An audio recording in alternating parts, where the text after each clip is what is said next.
Hello guys, welcome back to our YouTube channel agriculture and GK.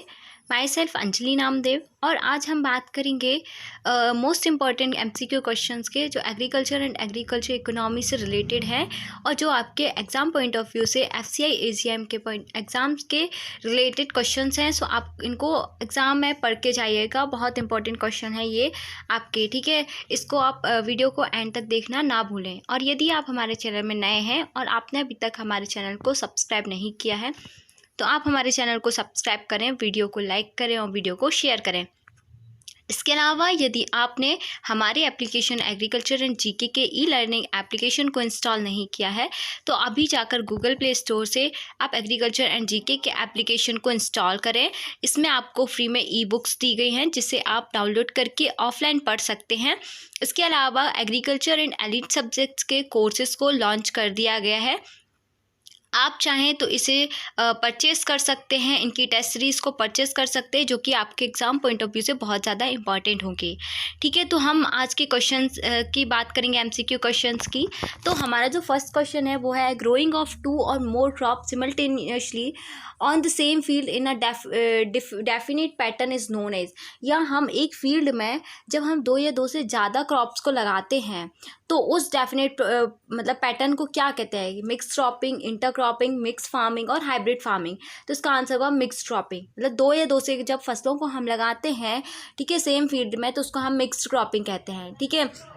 Alluvial soils vary in nature from sandy loam to clay, they are generally. मतलब कि जो alluvial soil है वो nature में vary होती हैं Sandy लोम से clay में, है ना। तो ये जनरली हैं। आपके ऑप्शन दिए हैं poor in potash and rich in phosphorus, क्योंकि ये पोटास में ज़्यादा मतलब कमी होती है और फॉस्फोरस ज़्यादा होता है। Poor in both potash and phosphorus, rice rich in both potash and phosphorus, rich in potash and pure in phosphorus. तो इसका आंसर होगा जो एल्यूवियल सॉइल्स होते हैं ना, सैंडी लोमी और क्ले से, ये क्या होते हैं, इनमें पोटास की मात्रा बहुत ज़्यादा होती है, फॉस्फोरस बहुत कम होता है, ठीक है। एंड देन आपने थर्ड क्वेश्चन ग्रोइंग ऑफ 2 और मोर, ये वही क्वेश्चन शायद रिपीट हो चुके हैं। सो हमारा जो नेक्स्ट क्वेश्चन है वो है sustainability of agriculture is about. जो सस्टेनेबिलिटी है एग्रीकल्चर की वो किससे रिलेटेड है, ठीक है। तो what we grow, biodiversity rich and nature friendly. मतलब क्या हम ग्रो कर रहे हैं, बायोडाइवर्सिटी जो है रिच है और नेचर फ्रेंडली, है ना। हु ग्रोज, किसने ग्रो किया, local food for livelihood security. How we grow, कैसे हम ग्रो करते हैं, less incentive and less toxic. What we eat, हम क्या खाते हैं, less processed and more diverse and local.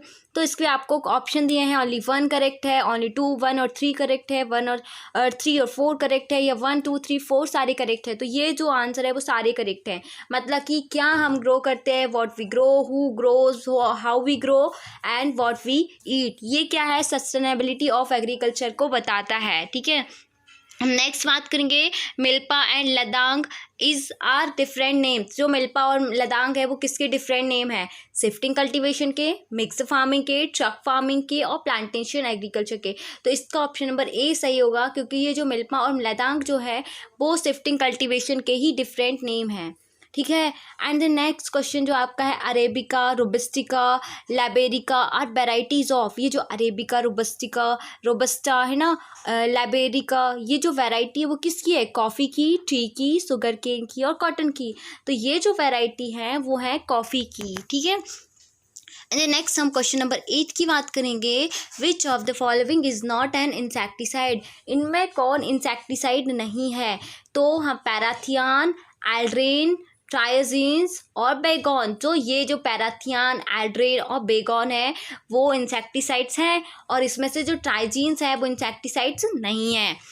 Which of the following is not a micro irrigation system. इनमें से कौन सा माइक्रो इरीगेशन सिस्टम नहीं है। तो ड्रिप इरीगेशन तो माइक्रो इरीगेशन सिस्टम में आता है, स्प्रिंकलर्स भी आता है, यानी फ्लो ड्रिप इरीगेशन, एमीटर और सरफेस इरीगेशन। तो ये जो सरफेस इरीगेशन है, सरफेस इरीगेशन में आपका क्या आ जाता है, जो फ्लडिंग हो गया, फरो मेथड हो गया, है ना, ये सारी सरफेस इरीगेशन में आती है। तो ये माइक्रो इरीगेशन नहीं होती हैं, ठीक है। तो इसका option number 4 is correct answer. And then question number 10 की बात करेंगे, which of the following is a commercial crop. इनमें से हमारी जो क्रॉप है वो कौन सी कॉमर्शियल है। तो आप देखोगे पैडी, वीट, सोयाबीन और तुर। तो इसकी जो कॉमर्शियल की बात करें, कॉमर्शियल मतलब कि व्यावसायिक रूप में जो क्रॉप्स लगाई जाती है वो है सोयाबीन, ठीक है। Kala Namak paddy is grown in which part of Uttar Pradesh, है ना। जो काला नमक पैडी है वो कहाँ पे ग्रो किया जाता है, विच पार्ट ऑफ यूपी के, तो वेस्टर्न उत्तर प्रदेश में, ईस्टर्न यूपी में, सेंट्रल यूपी में या बुंदेलखंड में। तो ये आएगा आपका जो ईस्टर्न यूपी वाला जो पार्ट है वहाँ पे काला नमक पैडी को ग्रो किया जाता है। अब इसमें कुछ नोट दिया है करके, है ना। 11 डिस्ट्रिक्ट ऑफ यूपी इस पे आपको दिए हैं, ठीक है। 11 डिस्ट्रिक्ट यूपी के दिए हैं, नेमली सिद्धार्थनगर, गोरखपुर, महाराजगंज, है ना, कुशीनगर, बस्ती और देवारिया, संत कबीर नगर, है ना, बाराबंकी, गोंद, उसके बाद बहराइच और ये क्या रहेगा Balrampur have got GI tag. ये जो 11 डिस्ट्रिक्ट है यूपी के, इन्होंने GI टैग को लिया है, मतलब इनको मिला है GI टैग। किसके लिए? कल्टीवेशन ऑफ काला नमक पैडी। जो काला नमक पैडी के कल्टीवेशन के लिए इन 11 डिस्ट्रिक्ट को GI टैग मिला है, ठीक है। एंड ये जो यूपी के किस पार्ट में आते हैं? ईस्टर्न पार्ट में आते हैं। क्वेश्चन नंबर 12 की बात करेंगे। The cultivation of crops with an annual rainfall is less than 750 millimetre is called. जो हम कल्टीवेशन करते हैं क्रॉप्स में जिनमें वर्षा जो रहती है 750 मिलीमीटर से कम होती है, उसको क्या कहते हैं? रेनफिट फार्मिंग बोलेंगे, ड्राई फार्मिंग बोलेंगे, ड्राई लैंड फार्मिंग बोलेंगे या इंटेंसिव फार्मिंग बोलेंगे। तो जो आपका जो रेनफिट जो फार्मिंग है वो तो इससे ज़्यादा होगा, 1100 मिलीमीटर से ज़्यादा वाली वर्षा वाले क्षेत्र में करते हैं। ड्राई लैंड जो होगा 750 मिलीमीटर से जब कम वर्षा होती है उसको ड्राई फार्मिंग कहते हैं। और dry land farming 750 to 1150 millimetre तक का होता है, 1250 मिलीमीटर तो ड्राई लैंड फार्मिंग होता है। तो आप इसका जो आंसर होगा ऑप्शन नंबर 2 सही होगा, ठीक है। Which of the following is a branch of agricultural science which deals with principles and practices of soil, water and crop management? What is the name of the branch? तो मतलब बता रहे हैं कि इसमें जो एग्रीकल्चर साइंस की जो ब्रांच है जिसमें हम लोग सॉइल की practice, water and crop management का स्टडी करते हैं उसको क्या बोलते हैं? Crop production, agricultural engineering, home science and agronomy. तो इसको क्या बोलते हैं? ये एग्रोनॉमी की जो ब्रांच एग्रीकल्चर साइंस की, उसमें हम लोग प्रैक्टिसेस ऑफ सॉइल का, वाटर, क्रॉप मैनेजमेंट का study. And then next question है 14 वाला। Agricultural census is conducted after every year. मतलब जो एग्रीकल्चरल सेंसस है उसको कब कंडक्ट किया जाता है, कितने साल में, हर साल में, कितने साल में कंडक्ट किया जाता है? 2 ईयर्स में, 3 ईयर्स में, 4 ईयर में, 5 ईयर में। तो इसका आंसर क्या होगा? जो एग्रीकल्चर साइंसेज है उसको हम लोग कंडक्ट करते हैं हर 5 साल में, ठीक है। तो ये आंसर हो जाएगा option number 4, 5 year. Agriculture science, इसमें नोट दिया, कुछ आपको पॉइंट दिए हैं। Agriculture sciences is conducted every 5 year. So for the 10 agriculture sciences at 5 year intervals. तो 5 ईयर इंटरवल्स पर 10 एग्रीकल्चर साइंसेज होते हैं। And then starting from 1970 to 71 have been completed. The last one was in 2015 to 16, ठीक है। The farming in which farmers focus on growing enough food to feed themselves and other family member is called। जो farmers हैं जो अपनी जो farmers से focus करते हैं किसमें, आप grow करने के लिए food को, सिर्फ खुद के खाने के लिए और खुद family members के लिए, तो उसको क्या बोलते हैं? उस टाइप की फार्मिंग को क्या बोलेंगे? Organic farming, industrial farming, ley farming और सब्सिस्टेंस एग्रीकल्चर। इसका आंसर होगा option number 4, subsistence agriculture. And then हम golden revolution is related to which of the following. जो गोल्डन रेवोल्यूशन है वो किससे रिलेटेड है? ऑयल सीड प्रोडक्शन से, हनी एंड हॉर्टिकल्चर से, जूट प्रोडक्शन से और एग प्रोडक्शन से। तो जो गोल्डन रेवोल्यूशन है वो हनी एंड हॉर्टिकल्चर से रिलेटेड है, या आप बोल सकते हो जो हनी है वो उसको स्वीट रेवोल्यूशन से भी आप भी काउंट करने लगे हैं, ठीक है। तो ये है आपका गोल्डन रेवोल्यूशन। क्वेश्चन नंबर 17 है। Which of the following states do cultivate wheat. कौन सा स्टेट है जो कि वीट को कल्टिवेट करता है? तो आपका जो ऑप्शन होगा, ठीक है, वो कर्नाटका, महाराष्ट्र, वेस्ट बंगाल, तमिलनाडु। तो इसका आंसर होगा ऑप्शन नंबर 4, तमिलनाडु। वीट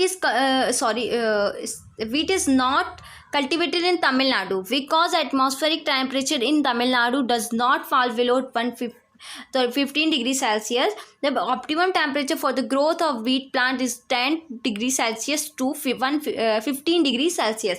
ठीक है, देन इसका आप इसको ध्यान रखिएगा कि इस पे नोट करके दिया है। ये जो कल्टिवेट नहीं किया जाता है तमिलनाडु में उसका जो, क्योंकि एटमॉस्फेयर जो रहता है वहाँ का, उसको वो गिरा देता है, क्योंकि वो जो 15 डिग्री सेल्सियस से उसका एटमॉस्फेयर कम जाता ही नहीं है टेम्परेचर, है ना, और ग्रोथ के लिए उसको 10 से 15 डिग्री सेल्सियस रहता है ना, तो इसलिए वो स्टेट्स है टू कल्टिवेट वीट, ठीक है।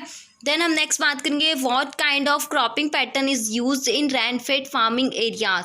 तो what kind of cropping pattern is used in rainfed farming area, इनमें से कौन सा टाइप है जो क्रॉपिंग पैटर्न का यूज़ किया जाता है रेनफीड फार्मिंग एरियाज में? Single cropping, relay cropping, ratoon cropping और इंटर क्रॉपिंग। इसका आंसर आएगा इंटर क्रॉपिंग। तो इंटर क्रॉपिंग सुन लीजिए आप लोग। Intercropping is a method of growing crops together.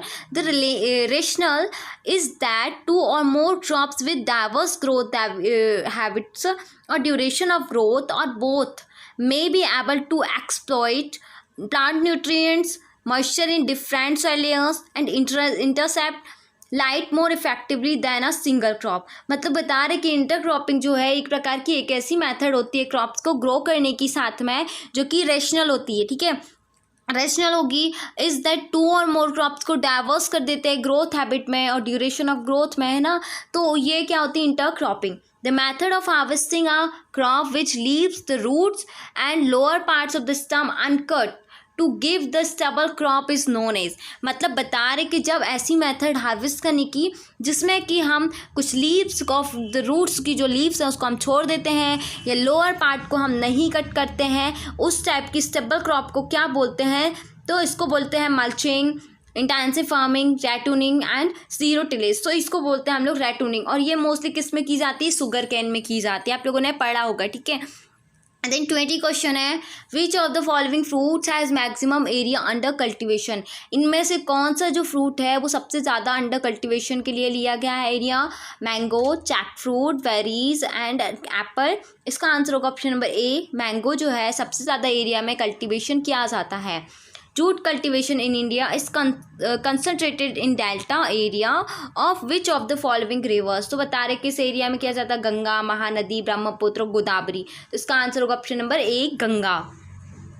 22 है, increasing human population what pressure on the natural resources such as land, soil, water, fossil fuels etcetera it causes. मतलब कि human population का increase होना put pressure on the natural resources, ठीक है, like soil erosion, salinization of soil, desertification and eutrophication. 1 2 3 and 4, 1 2 3 4। इसके जो answer होंगे सारे ऑप्शन होंगे 4, ठीक है। 23 क्वेश्चन है, what culture should be given priority in groundnut cultivation. किस कल्चर को ग्राउंडनट कल्टीवेशन में प्रायोरिटी दी गई है? माइकोराइजा में राइजोबियम को, फॉस्फोबैक्टीरिया को, एजोस्पाइरलम को। तो जो राइजोबियम बैक्टीरिया है ना, तो राइजोबियम कल्चर को इसमें प्रायोरिटी दी गई है ग्राउंडनट कल्टीवेशन के लिए। विच of the following is not a commercial crop. इनमें से कॉमर्शियल क्रॉप कौन सी नहीं है? Cotton, jute, potato, sugarcane. तो आपकी जो कॉटन है इसको भी कॉमर्शियल क्रॉप कहा जाता है, जूट को भी कहा जाता है, शुगरकेन को भी कहा जाता है, लेकिन पोटैटो को नहीं कहा जाता। लेकिन ये जो पोटैटो वो क्या है? इज अ हॉर्टिकल्चरल क्रॉप है। एंड देन हम नेक्स्ट बात करेंगे, ओके, ठीक है। हमारा नेक्स्ट क्वेश्चन है question number 25, which of the following is are sustainable agriculture practices. इसमें से कौन सी सस्टेनेबल एग्रीकल्चर प्रैक्टिस है? Mix cropping, crop rotation, intercropping और इंटीग्रेटेड फार्मिंग। तो ये चारों ऑप्शन है इसके, ठीक है। तो ये ऑप्शन नंबर 4 इसका आंसर होगा। 26 क्वेश्चन है, which of the following terms is associated with dairying. Dairying से कौन सा टर्म एसोसिएटेड है? ठीक है, आप देखोगे पास्चराइजेशन, ठीक है, होमोजेनाइजेशन, क्रीम न्यूट्रलाइजेशन। तो ये सारा जो आप देख रहे हो ये सारा तो डेयरी से रिलेटेड है, ये तो सारा किससे? मिल्क से रिलेटेड है। ये क्या हो जाएंगे आपके? ऑप्शन नंबर 3 इसका आंसर होगा, 1 2 3 एंड ऑल, ठीक है। Pasteurisation is a process. हम क्या करते हैं? पास्चराइजेशन एक प्रोसेस होती है जिसमें मिल्क को हम हीट करते हैं 100 degree centigrade to eliminate pathogens keeping its nutritive value intact. हम पास्चराइजेशन एक प्रकार की ऐसी मेथड होती है जिससे हम क्या करेंगे? जो दूध को है हम बॉयल करते हैं 100 डिग्री सेल्सियस में, और हम जो उससे पैथोजन होते हैं तो उनको हम क्या कर देते हैं? किल करने का काम करते हैं, एलिमिनेट करने का काम करते हैं, ठीक है। एंड देन नेक्स्ट बात करेंगे which of the following is और आर मेथड ऑफ प्रोपोगेशन, कौन सी मेथड ऑफ प्रोपोगेशन है, कटिंग, लेयरिंग, क्राफ्टिंग, इनाचिंग, बडिंग, ये सारी जो है ये प्रोपोगेशन की मेथड है और ये जो सारी मेथड है वो क्या वेजिटेटिव प्रोपोगेशन है। तो ये इससे आप समझ सकते हो कि ये क्या होगी आपकी प्रोपोगेशन की ये मेथड है।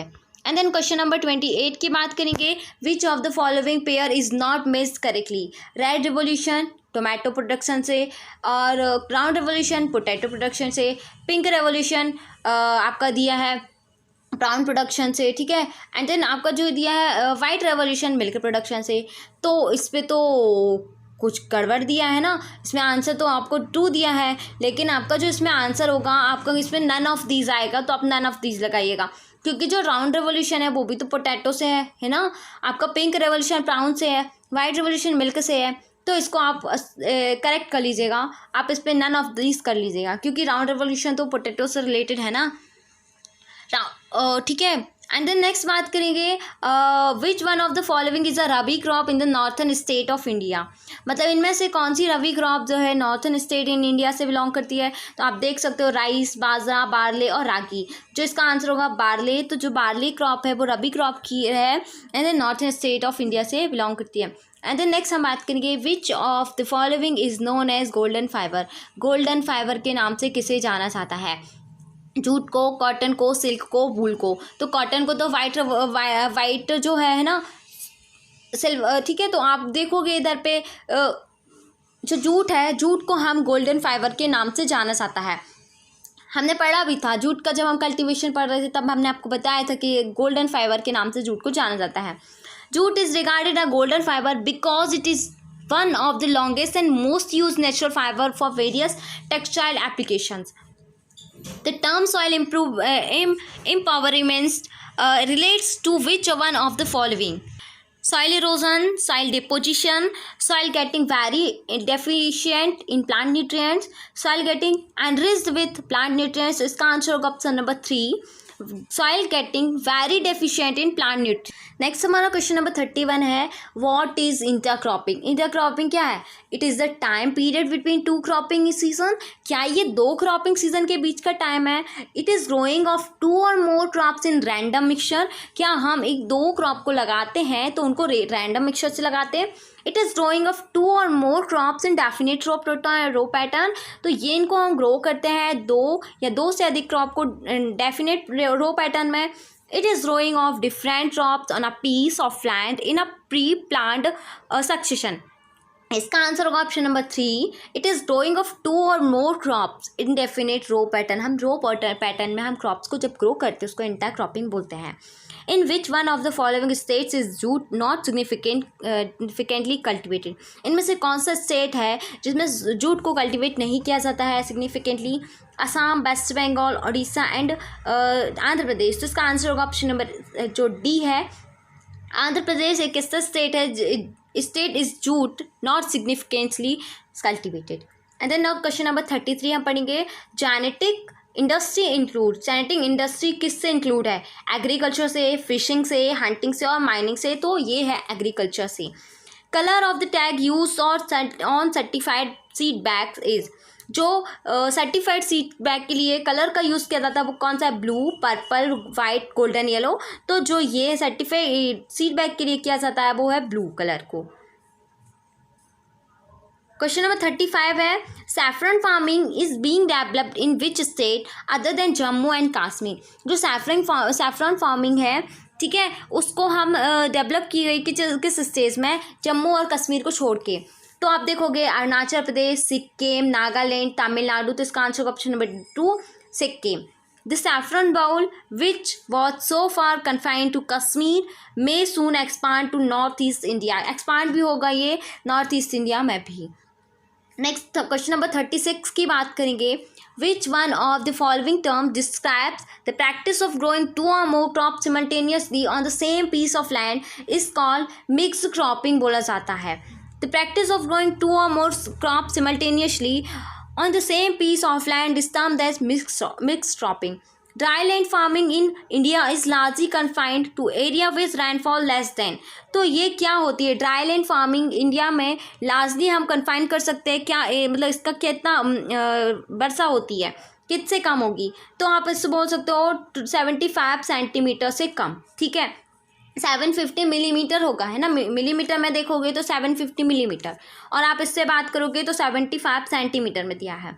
Monoculture is a distinct characteristics of which of the following, जो मोनोकल्चर है वो किसका कैरेक्टरिस्टिक्स है, शिफ्टिंग कल्टीवेशन का, ऑर्गेनिक फार्मिंग का, सब्सिस्टेंस फार्मिंग का और कमर्शियल ग्रेन फार्मिंग का।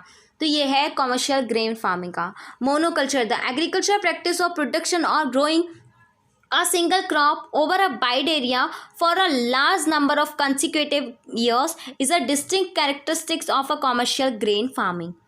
And then next बात करेंगे, पोडीज is the name of the shifting cultivation shifting agriculture in, जो पोडीज है उसका नाम कहाँ पे शिफ्टिंग कल्टीवेशन बोला जाता है, सिक्किम में, केरला में, उड़ीसा में या हिमाचल प्रदेश में। जो इसको बोला जाता है उड़ीसा में, इसका नाम बोला जाता है शिफ्टिंग कल्टीवेशन को ही बोला जाता है। Which of the following is not a commercial crop in India, so इसमें कौन सी क्रॉप कमर्शियल क्रॉप नहीं है इंडिया में, वो है मेज। मेज को है सीरियल क्रॉप है, नाउ इट इज मेज is term in nutritional food के नाम से जाना जाता है, ये कमर्शियल क्रॉप नहीं है इंडिया की। And then which of the following crops are grown in rabi as well as in kharif में भी ग्रो की जाती है, तो ज्वार हो गया, मेज, उड़द, मूंग या ग्राउंडनट, तो इसका आंसर होगा ऑप्शन नंबर 4। जो ये सारी क्रॉप्स हैं इनको रबी में तो ग्रो किया जाता है एज वेल एंड ये ग्रो हो जाती है खरीफ सीजन में भी। 42 क्वेश्चन की बात करेंगे, which of the following method of farming are the best farming sustainable agriculture, mix cropping, inter cropping, crop rotation, तो इसका आंसर होगा ऑप्शन नंबर 4, 1, 2, 3, ठीक है। ऑल का मतलब कि जो ये है सारी बेस्ट मेथड है सस्टेनेबल एग्रीकल्चर के लिए। नेक्स्ट क्वेश्चन जो है, the main cause of leaf mottle disease in citrus is due to the deficiency of, जो मेन कॉज है लीफ मॉटल डिजीज का सिट्रस में किसकी डेफिशिएंसी के कारण होता है, मैंगनीज की, सल्फर की, जिंक की, आयरन की, तो ये आंसर होगा option number 3, zinc. The leaf curl disease in chilli, tobacco, papaya and tomato is, जो लीफ कल डिजीज होती है चिली में, टोबैको, पपाया, टोमेटो में, डिफिशियंसी ऑफ जिंक की, virus borne disease, deficiency of phosphorus की और deficiency of iron की, तो इसका ऑप्शन नंबर 2 होगा, वायरस बॉर्न डिजीज है लीफ कर्ल डिजीज इन, ठीक है। तो अर्का, सोमा, अर्का, तृष्णा आर वेराइटीज़ ऑफ, ये किसकी वेराइटी है, ग्रेप की है, टोमेटो की, गुआवा की या ऑरेंज की, तो इसका आंसर होगा ऑप्शन नंबर ए, 1 ग्रेप की है। Which of the following countries is the largest exporter of rice in the world, कौन सी जो कंट्री है वो लार्जर एक्सपोर्टर का काम करती है, ठीक है, राइस का वर्ल्ड में, वो है ऑप्शन नंबर ए 1 इंडिया, ठीक है। इंडिया जो है लार्जेस्ट एक्सपोर्टर है राइस का वर्ल्ड में। 47 क्वेश्चन है, following are the statement regarding the usar soil, usar soil के लिए फॉलोइंग स्टेटमेंट है, it is reclaimed by adding lime, ठीक है, रिक्लेम होती है लाइम को ऐड करने में। The soil has pH more than 7, जो इसका pH होता है वो 7 से ज़्यादा होता है।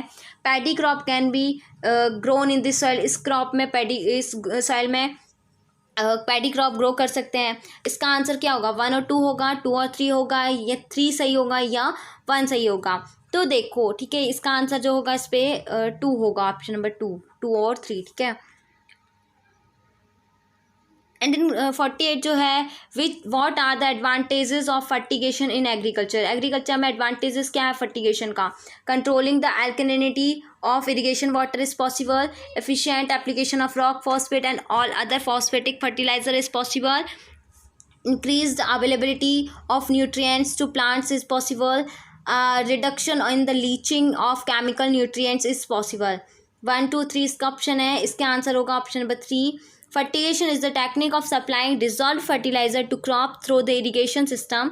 फर्टिगेशन क्या होता है, एक प्रकार की टेक्निक होती है जिसमें हम लोग इरीगेशन के साथ साथ फर्टिलाइजर को भी दिया जाता है ना। फर्टिगेशन सिस्टम विदाउट कंट्रोल, बिना किसी कंट्रोल के, uniformity in the acid injection can be achieved by adjusting the injector flow rate in correlation with the volume of the acid stock solution. And then 49 question है, in the context of India which of the following are considered to be practice of eco friendly agriculture, crop diversification, legume intensification, transmitter use and vertical farming, तो इसका answer होगा ये सारे जो है eco friendly agriculture को consider करते हैं। क्वेश्चन नंबर 50 है, what is the use of biochar in farming, biochar can be used as a part of growing medium in vertical farming में इसको यूज़ किया जाता है। When biochar is a part of growing medium it promotes the growth of nitrogen fixing microorganism. जब biochar एक part का use हम लोग ग्रोइंग मीडियम में करते हैं तो ये क्या करता है, ग्रोथ को प्रमोट करता है, nitrogen fixing micro organism. And then when biochar is a part of growing medium, it enables the growing medium to retain water for longer time। जब बायोकार का एक पार्ट का यूज़ करते हैं ग्रोइंग मीडियम में तो ये अनेबल होता है ग्रोइंग मीडियम को रिटेन करने में वाटर को लॉन्गर टाइम तक। तो इसका आंसर होगा 1 2 या 2 ओनली, 1 and 3 ओनली, या 1 2 and 3 ओनली। तो इसका आंसर होगा 1 2 3, ठीक है, दो तीनों सही है। तो यहाँ पे हमारे जो 50 क्वेश्चंस है वो हमारे क्या होते हैं कंप्लीट। आई थिंक आप लोगों को इस पर कोई डाउट नहीं होगा, है ना। तो आपको वीडियो कैसा लगा आप कमेंट करके ज़रूर बताएं, और यदि आपने अभी तक हमारे चैनल को सब्सक्राइब नहीं किया है हमारे चैनल को सब्सक्राइब करें। इसके अलावा हमारे एप्लीकेशन को डाउनलोड करना ना भूलें। सबसे पहले तो जाके आप हमारे एप्लीकेशन को डाउनलोड करें, क्योंकि इसमें बहुत सारे आपको हेल्प मिलेगी ना, सारी उसमें नोटिफिकेशन आपको अवेलेबल कराई जाएगी, क्या कुछ लॉन्च होगा आपको उसमें पता चल जाएगा, ठीक है। सो कोई भी क्वायरी होती है आप व्हाट्सअप पे दिया गया है नंबर उधर पे डिस्क्रिप्शन में, आप जाके वहाँ से व्हाट्सअप कर सकते हैं, आपको क्वायरी का आंसर दिया जाएगा। So thank you.